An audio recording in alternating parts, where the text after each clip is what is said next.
Thank you so much ma'am for your time.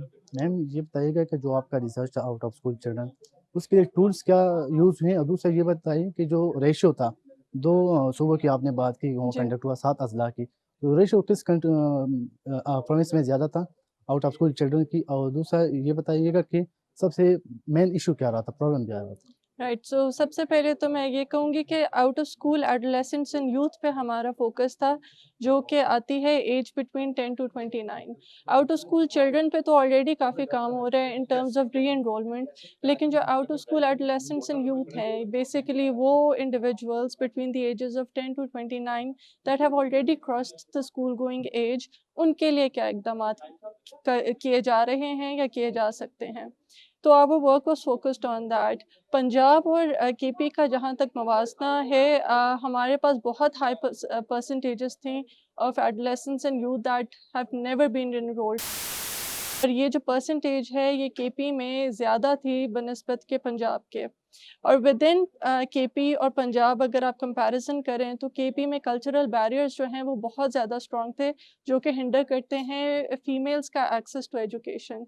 तो ये एक मेन डिफरेंस था बिटवीन पंजाब एंड केपी, के केपी में female participation in economic activities as well as educational activities was lower compared to Punjab, largely because of cultural issues. Solutions क्या हो सकते हैं? पेरेंटिंग का इश्यू है या अवेयरनेस का इश्यू है इसमें? Solutions हम सबसे पहले तो गवर्नमेंट से ये कहते हैं कि the government needs to recognize out of school adolescents and youth as a very specific demographic group जिसको focused attention की ज़रूरत है।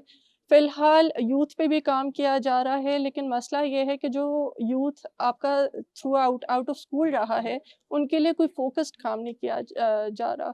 तो सबसे पहले तो एडोलेसेंट्स एंड यूथ को एक फोकस डेमोग्राफिक रिकग्नाइज करने की ज़रूरत है, ताकि उनके लिए स्पेसिफिक प्रोग्राम्स और पॉलिसीज़ बनाई जा सकें जो कि स्पेसिफिकली उनको टारगेट करें।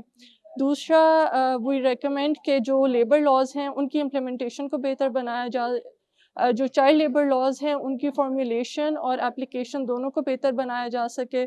अक्रॉस नेशनल और प्रोविंशियल लेवल जो चाइल्ड लेबर लॉज हैं वो यूनिफॉर्म हैं ही नहीं, so they need to be uniformly applied. इसके अलावा स्कूल्स की अवेलेबिलिटी की मैपिंग होनी चाहिए कि कौन सी डिस्ट्रिक्ट्स में कम स्कूल्स अवेलेबल हैं, ताकि वहाँ पे स्कूल्स की अवेलेबिलिटी को इंश्योर किया जा सके। इसके अलावा there are some programmatic interventions which should be made.